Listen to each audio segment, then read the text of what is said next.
Fenton, and I am your worship associate this morning. Before we get started, there is one correction in the order of service. The offertory is actually going to be Prelude in B major, and the postlude will be Waltz number 1. Please rise in body or spirit and join us in singing hymn number 5 in the gray hymnal, It Is Something to Have Wept. Also, please welcome our guest pianist today, Kessa Mefford.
Good morning. My name is Christopher Fenton, and I am the treasurer of the Board of Trustees. Welcome to the Unitarian Universalist Congregation of the Hudson Valley, and a special welcome to our friends from the First Unitarian Society of Westchester. Whether you have been with this congregation a decade or more, or this is your first time visiting, we welcome you. Whatever the faith and traditions of your past, we welcome you.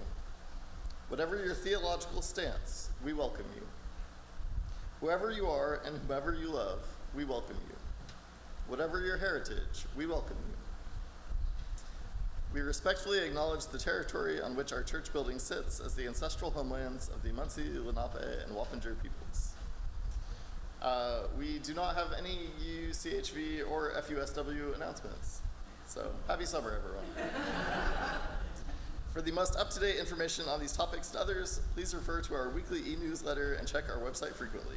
And please join us for conversation after the service. If you are present in the sanctuary, please join us for coffee and conversation in Fellowship Hall. If you are watching the live stream, the link for our Zoom coffee hour can be found in the Saturday reminder in your email. If you are just recently joining us and would like to receive our weekly e-news, please email us at uucroton@gmail.com with your name, and we will make sure you are added to our e-news list. Also, please remember to silence your cell phones at this time. And once again, we welcome you to the Unitarian Universalist Congregation of the Hudson Valley.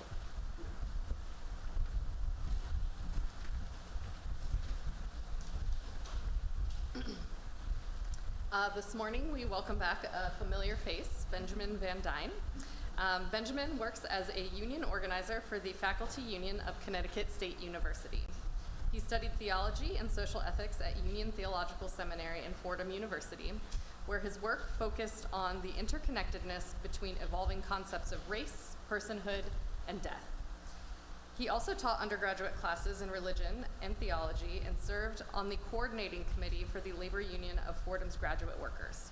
Prior to studying theology, Benjamin worked as a community organizer in Indiana, Kentucky, Virginia, New York City, and Long Island. He grew up in the Unitarian Universalist Church of Arlington, Virginia, and serves as a frequent guest preacher at congregations of many denominations. He lives in the Bronx with his 2 children. Please welcome Benjamin.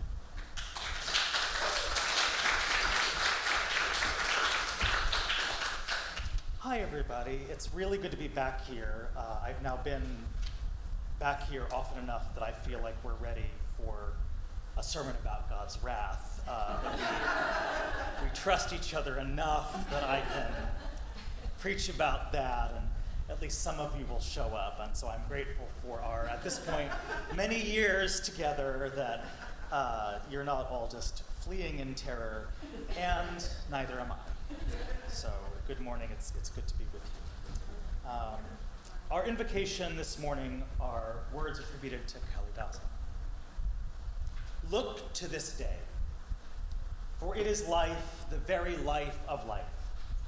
In its brief course lie all the verities and realities of your existence, the bliss of growth, the glory of action, the splendor, beauty. For yesterday is but a dream, and tomorrow is only a vision. But today, well lived, makes every yesterday a dream of happiness, and every tomorrow a vision of hope. Look well, therefore, to this day. Now I'd like to invite Jane and all the children to come and ring the bell 8 times for our Unitarian Universalist principles. And if you'd rather stay there and read, that's also fine. Okay. All right, let's count together, all right?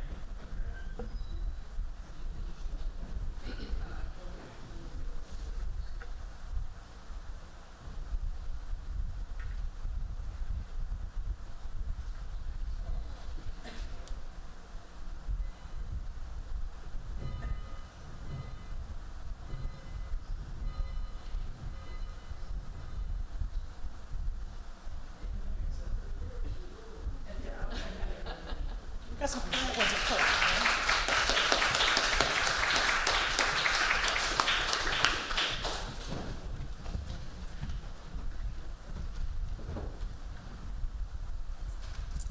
Today's chalice lighting is from the book of Job, chapter 24, verse 12. From the city men groan, and the souls of the wounded cry out, yet God charges no one with wrongdoing. Now please join me in reciting our unison affirmation. The words are in your order of service. Inspired by love, our mission is to seek our true nature, connect deeply and openly, and act for justice. Now please rise in body or spirit and join us in singing hymn number 34 in the gray hymnal, Though I May Speak with Bravest Fire.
like to invite the children at heart, anyone under 4 feet tall, to come forward for our Time for All Ages. You two are already up here.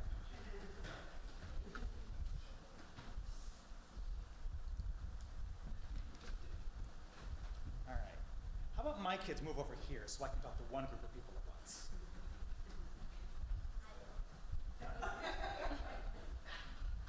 Okay? Yeah. I feel like this might be appropriate for you because what we're talking about today is being mad. So I want all of us, you guys here, but also you guys here, and you guys here, and you guys here, to think about the last time you were really, really mad. Yesterday. I was mad this morning. So. Can you tell me a little bit about it? What were you mad about? You don't know. That's interesting. When was the last time you were mad? I think it might have been during the school year. Okay. I think I was just grumpy because I hadn't had a good sleep. Oh, you were just grumpy. I am often just grumpy. Oscar, when was the last time you were mad?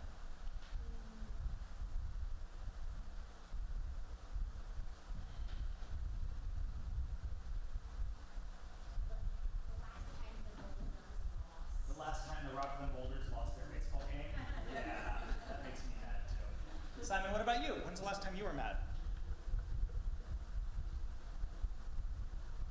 I know your face very well. Is it right now? I think it might be. I don't think Simon feels that there is fairness in having to come in here rather than be out there reading and playing. So, okay, let's not play with the hymnals, please. Or I will get mad. So how did it feel in your body when you were mad? You wanted to punch a pillow. How else did it feel in your body? Oscar or Leo or Simon, how did it feel? Everyone stay away from me. How about grown-ups? How did it feel in your bodies? Tense? Hot. Explosive. Kablooey. But kablooey, but it's like all inside. Yeah, for me it feels really hot. My face gets really hot, and my stomach gets really hot. And if I'm really, really, really mad, my feet get really hot. Hmm? Well, let me make you really, really, really mad, and you can find out. So here's my really important question. Here's my really important question for you guys. Is it good to be mad? Yes. Why do you say that? You get to scream. What a great idea. Can we all, just for a second, scream on 3? Ready? Plug your ears if you need to. Ready? On 3. 1, 2, 3.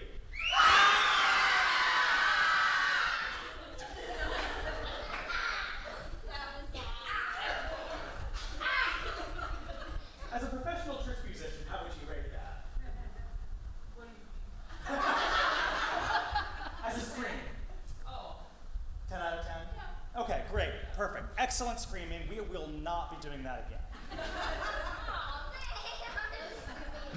So are there good things to be mad about? Yes. Like what? Dead hamsters. Dead hamster. Those of you that remember Jill from last time, I have some bad news. Yeah. I'm gonna be angry at the person who sat on it. So why is that? Hang it. Hold on, before we get to hang-ups, why would it be good to be mad at somebody who sat on a hamster? Yeah, because they did something wrong, right? Yeah. Are there other times when it's good to be mad at something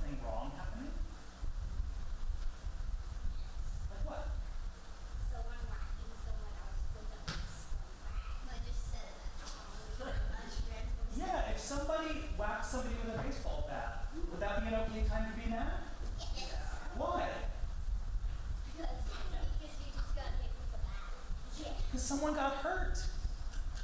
Yeah.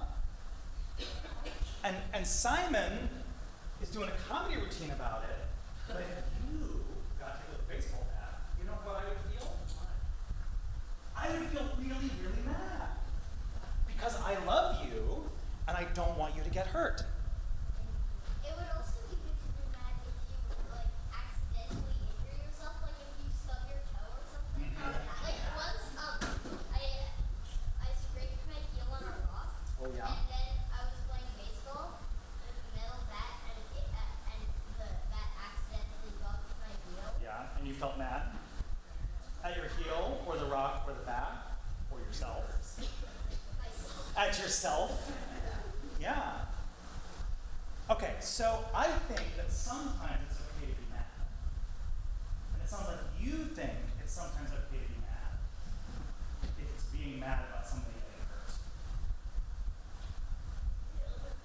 Maybe other things? What else? You stub your toe on the door. Stub your toe? But that's you getting what? And then your face Hurt? Yeah? Oh, right. All right. Or accidentally stepping on a spray and getting launched with a flower pot. I think we could spend a long time thinking of hilarious but anger-inducing ways to get hurt. But instead, you know what we're going to do? We're going to sing you out. With our, hold on, with our singing voices. And then here's the deal that I will make with you guys. Once we're done in here, and once you're done in there, we will get a snack. And the 5 of us, and anyone else who wants to, are going to go outside and scream some more. Fair deal? Fair deal? All right, let's shake on it, and then let's sing the kids out.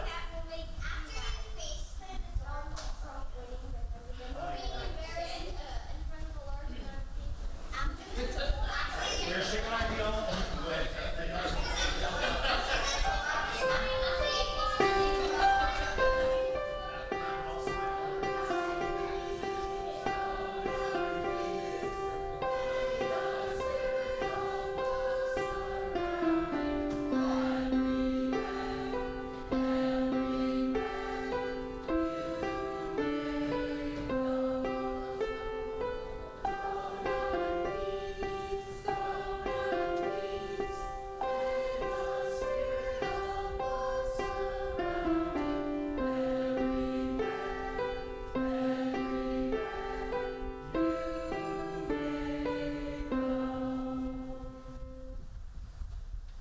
We come together in community to share with one another, to support one another, to celebrate with one another. We bear sacred witness to each other in this honored ritual. As we begin, we know that there are both great sorrows and great joys in our world that must be acknowledged as well. We light our first candle to honor those in pain, victims of violence and war and oppression all around our world.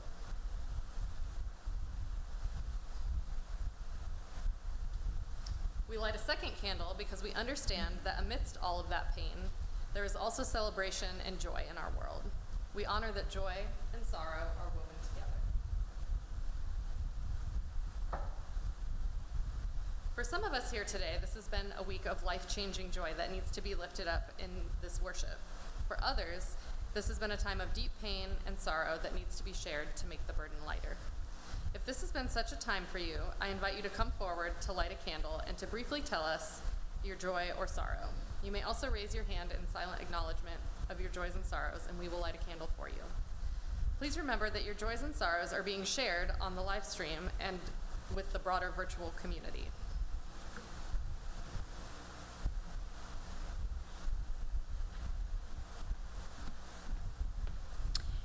Hi, I'm Joanne Hefner, and my joy is a wonderful picnic last night. Thank you for everybody for putting it on. Lots of fun in Croton, so thanks a lot.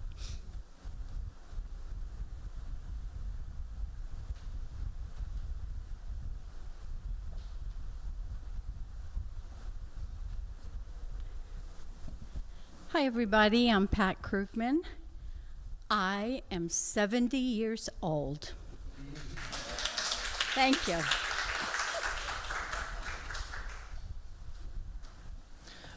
So we had some milestones in my family in the starting a week ago and going until tomorrow, which is Simon's birthday. Simon is turning 10, my sister is turning 40, and my dad is turning 80. So we had a week-long celebration at a cabin near Cooperstown, and the person at CVS looked at me like I had gone mad when I bought a candle shaped like a 1, and a candle shaped like a 4, and a candle shaped like an 8, and 3 zeros. But it was a wonderful celebration and lots of milestones all around.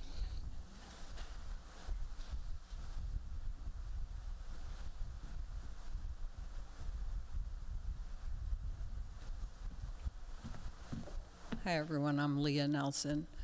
I just, every morning I wake up and I look at my phone and the news, and this is a huge sorrow. And it struck me this morning when I read that they're offering supervisor ICE agents $132,000 to start, and the camps supervisors, they're offering $182,000 to start, much more than teachers to start, and you don't need any experience at all. So this started my day, and I just feel so stressed out every freaking day that I hear what's going on in this country and around the world, and I can't believe that in 2025 we are still the same barbarians that we were during the feudal system of whenever BC or AD, whatever. So anyway, I'm happy to be here. I'm happy that we all kind of agree on this. Thank you.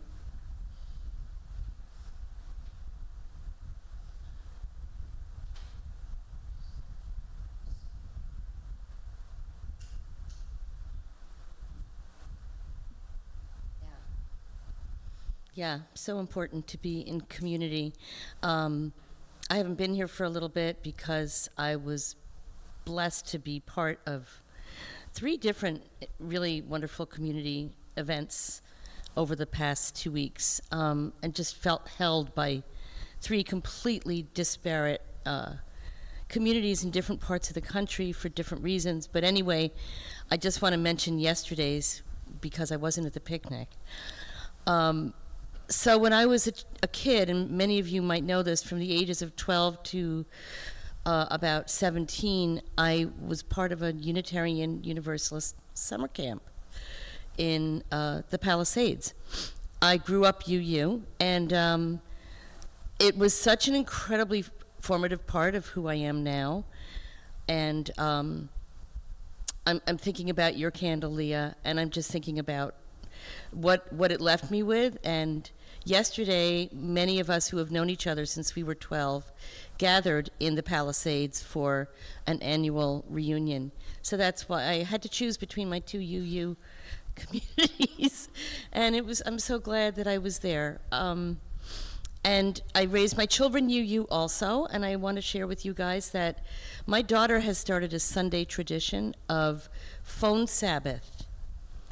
She turns off her phone at midnight on Saturday night, and she does not turn it on again until midnight on Sunday night.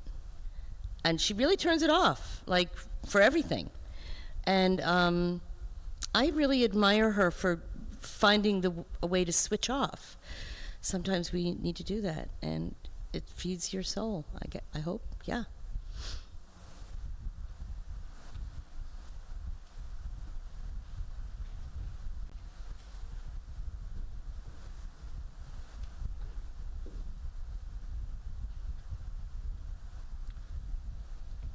I just want to say that I wholeheartedly agree with Leah's commentary. I didn't understand the salary stuff, but, you know, the second part of your statement, I wholeheartedly agree with.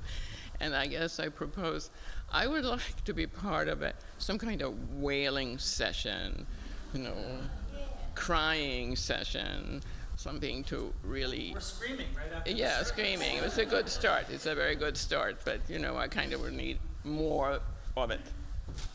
Thank you.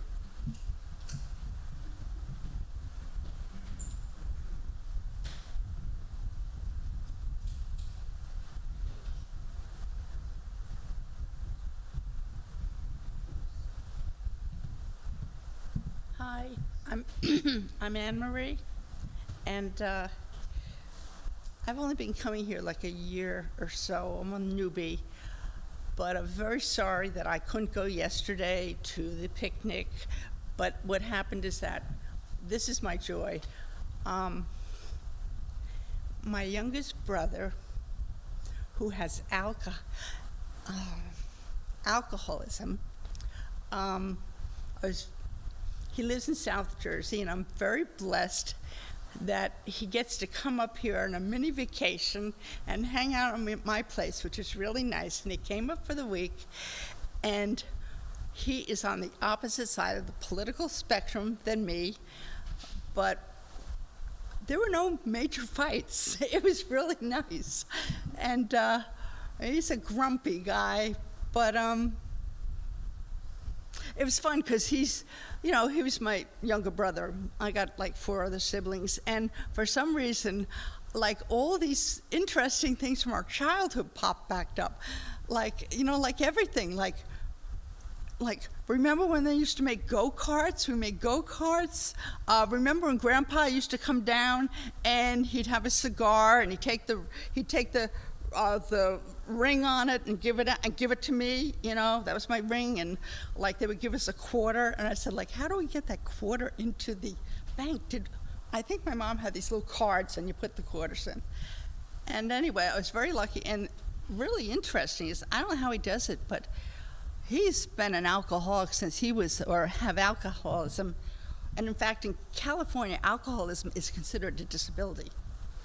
And so when he came up here, he didn't drink for the whole week. He took a sabbatical from. Thank you.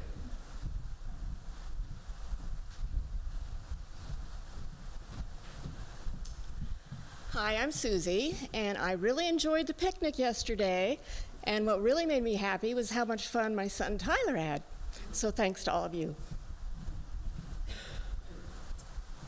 We light one final candle for all of the joys and sorrows that remain unexpressed, and for all of those outside our walls who are searching for a place to bring the fullness of their lives and to be received with love.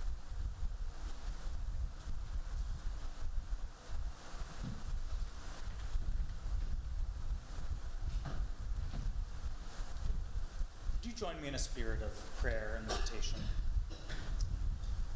Closing your eyes if you'd like, settling into your seat.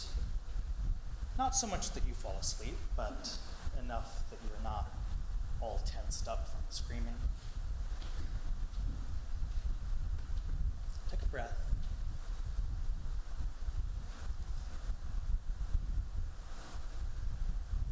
Take another one.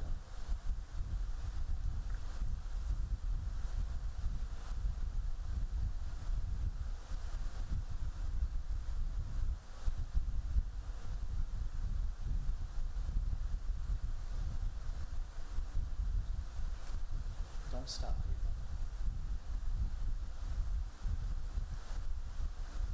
Well, we hear some words from the prophet Isaiah, and then some silence, and then some music.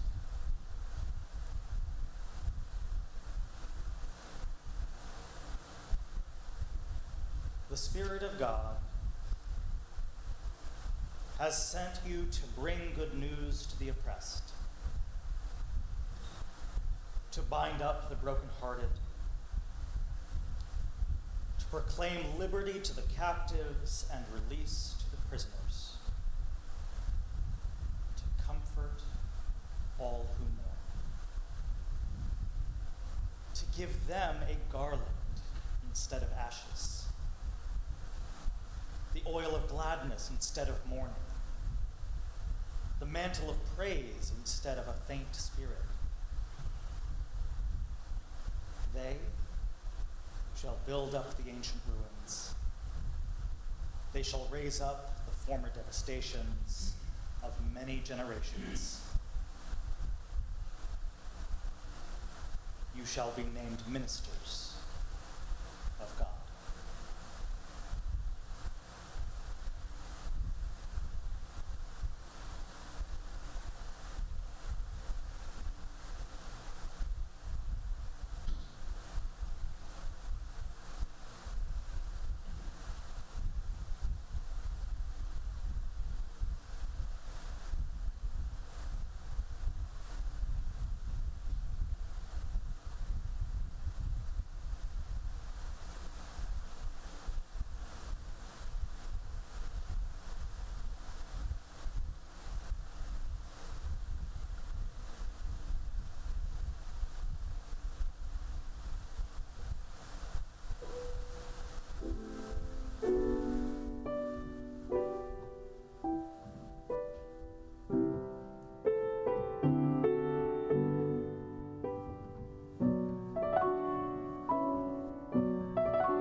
Again. When I was 11, I began keeping track of my sins. I don't know quite what inspired it, but I had some sort of ethical awakening and decided that I should be repentant. I don't know where I got this idea because I was a Unitarian Universalist. But I got this idea, and so I obtained a little notebook. I can picture it. It's pink and yellow and green marbling on the front. And on the cover of it, in permanent marker, I wrote the word sins. But I was 11. My truly epic sins were still in the future. And I didn't really have a developed framework for what might constitute a sin other than the Ten Commandments. So each day I would just list the one over and over again, which is that I had said, oh my God. I had taken God's name in vain.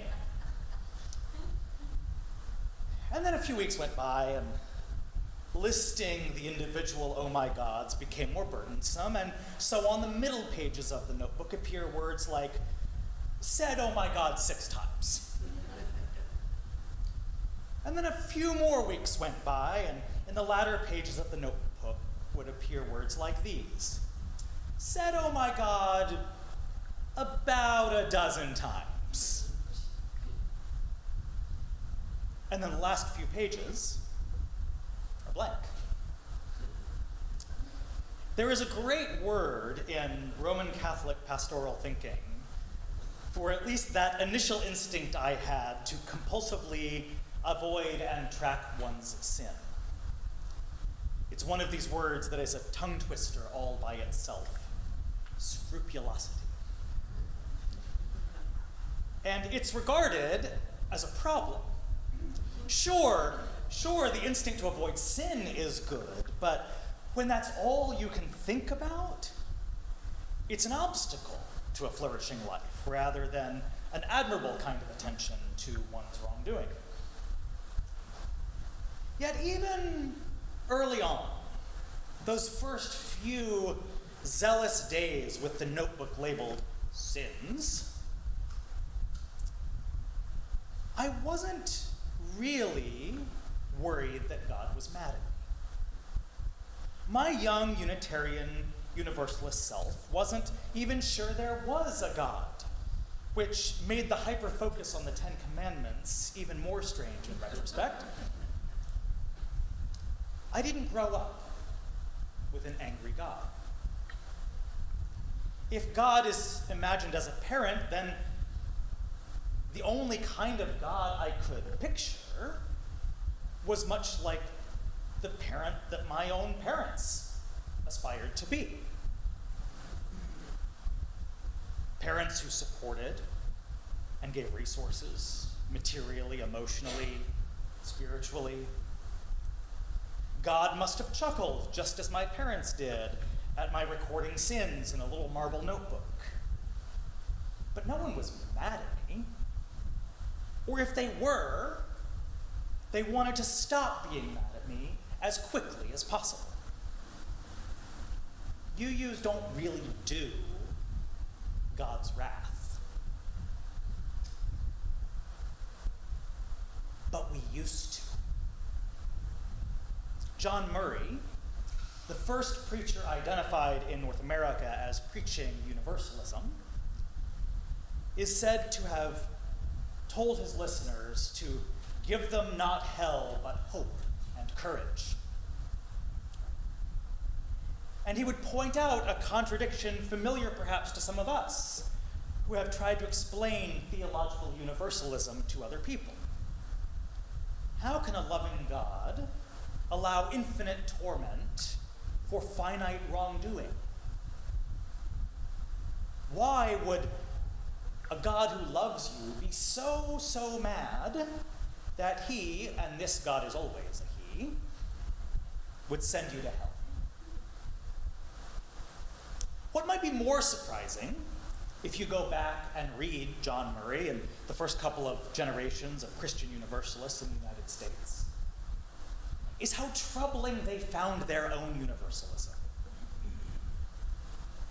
They argued about what the abandonment of hell does to the possibility of God's justice.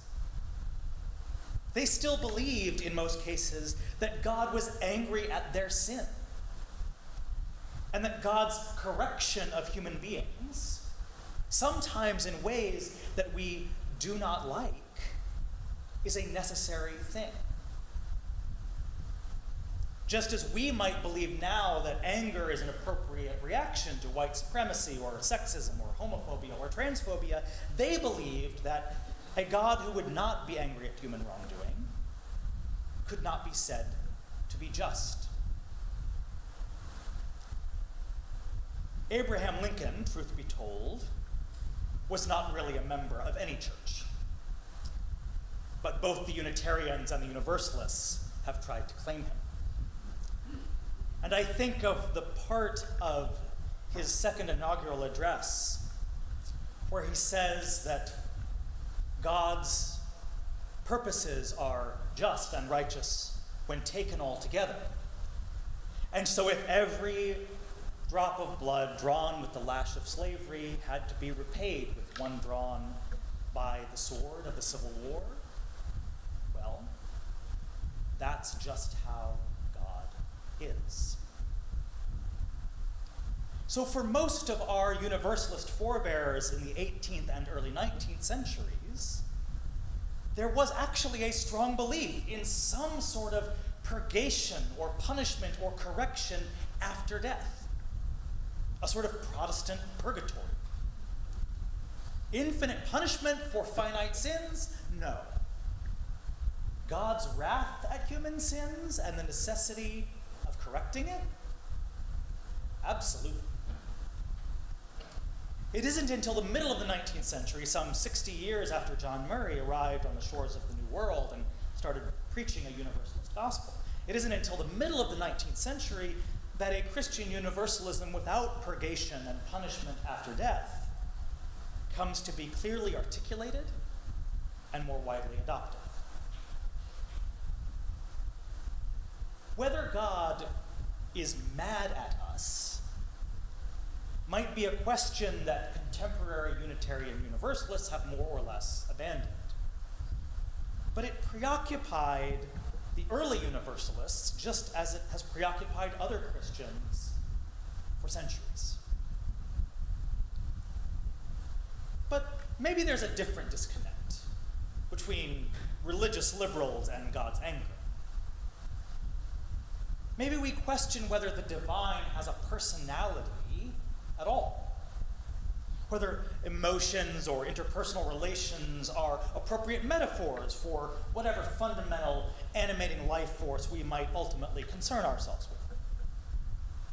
In other words, does this question matter at all? Can we just figure out the right things to do and do them? I'm not saying figuring that out will be an easy project. I'm not saying we'll all agree. But at least in principle, couldn't we just make a list of those things and just start checking them off? Why do we need divine anger at all? And look, I come here a lot. You know I'm a theist.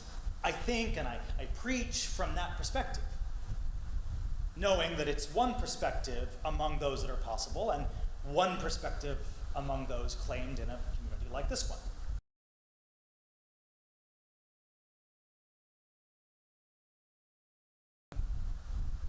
Even if you don't claim a God with a vivid emotional life, even if the idea of a God who is angry takes you back to a situation of personal or religious abuse, even so, I think the preoccupations of those early Universalists do offer us a couple of things.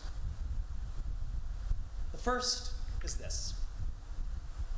Unitarian Universalists and religious liberals in general tend to be hyper-attuned and hyper-educated about the systems and structures that shape our world, our communities, sometimes our own personalities. But I worry about the ways that that preoccupation can function not as a tool for the analysis of injustice, but as a way to avoid talking about ourselves. Let me put this a different way.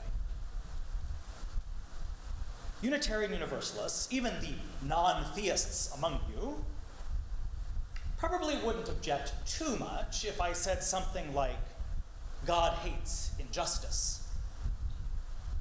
Or maybe the God I believe in, or a God worth believing in, hates injustice. Hates poverty, and white supremacy, and sexism, and exploitation, and abuse. But what if I said something like this?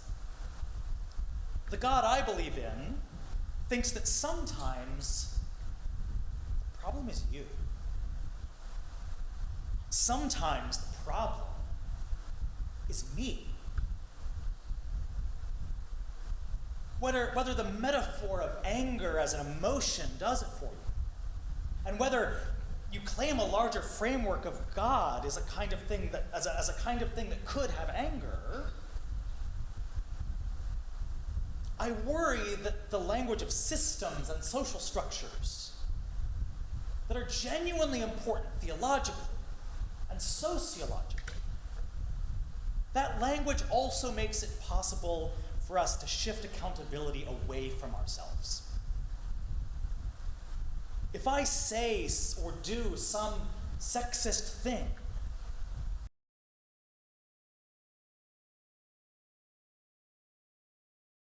structures of male,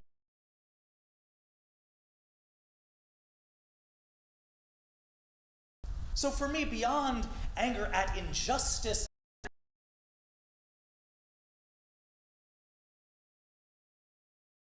other people, at least sometimes,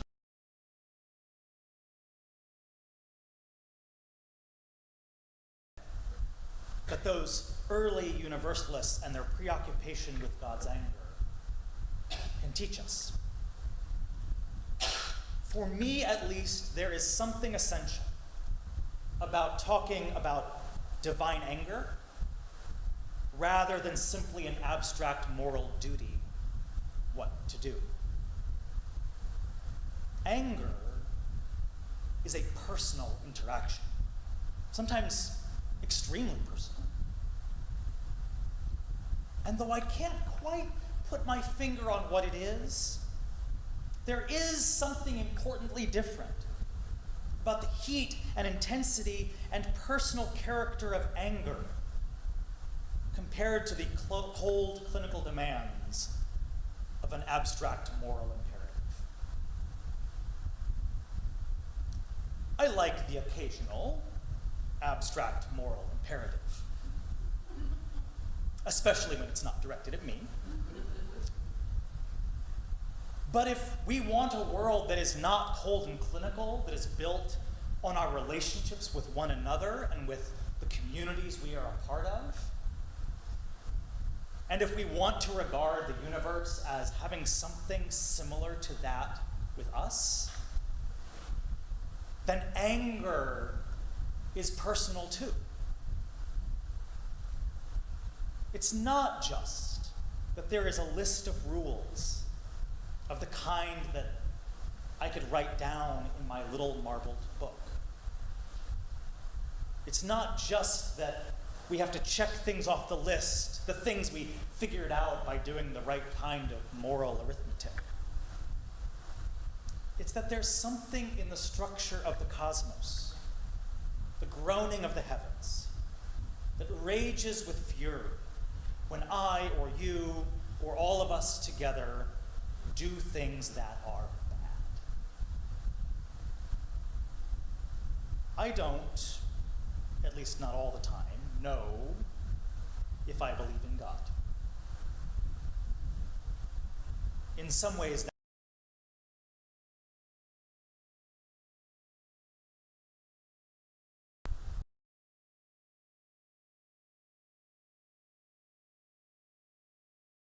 that God is angry.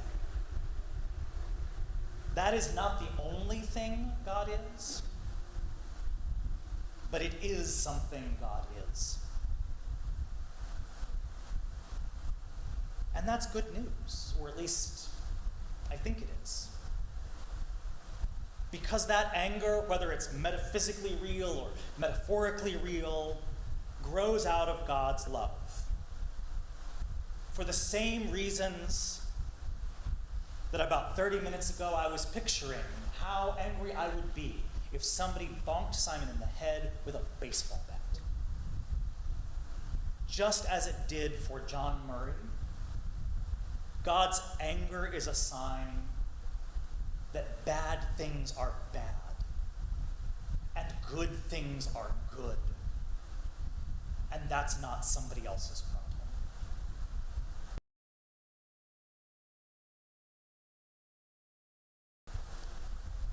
love is God.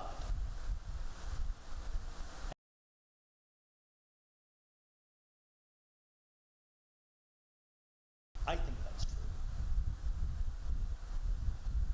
I wonder if you do. May it be so.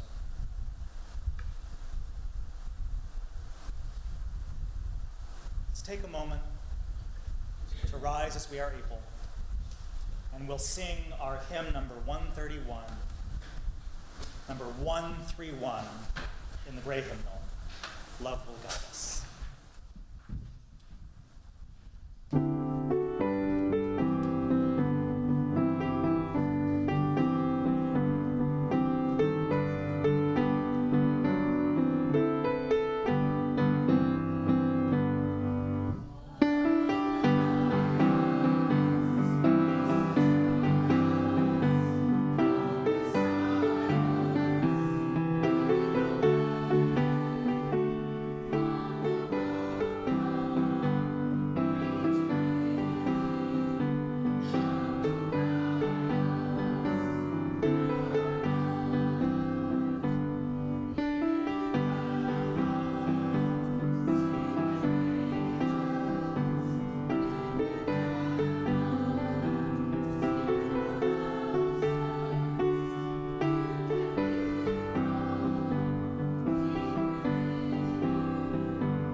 Make an offering from the bounty we are blessed to enjoy.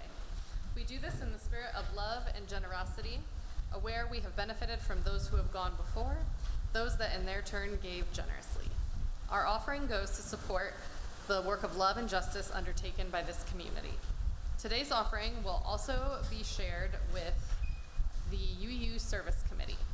The Unitarian Universalist Service Committee is a nonprofit, non-sectarian organization advancing human rights together with an international community of grassroots partners and advocates. Please refer to our e-newsletter or website for more information. FUSW folks, please refer to the Scoop for donation instructions. You can make your donation in several ways. If present in the sanctuary, you may give cash or check in the offering plate as it comes by. From your homes, you can make your donation via credit card or PayPal using the links provided in the e-newsletter, or by visiting our website, uuchudsonvalley.org. Or if you prefer, you may always mail us a check. The offering will now be given and gratefully received.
please join me in the dedication of the offering. The words are in your order of service. May these gifts and the work of our hands and hearts give power to all we stand for as a community of faith. Now please join me in extinguishing the chalice. The words are in your order of service. We extinguish this flame, but not the light of truth, the warmth of community, or the fire of commitment. These we carry in our hearts until we are together again. Friends, it is time to go. Go inspired, go angry, go in peace, all at the same time. Amen.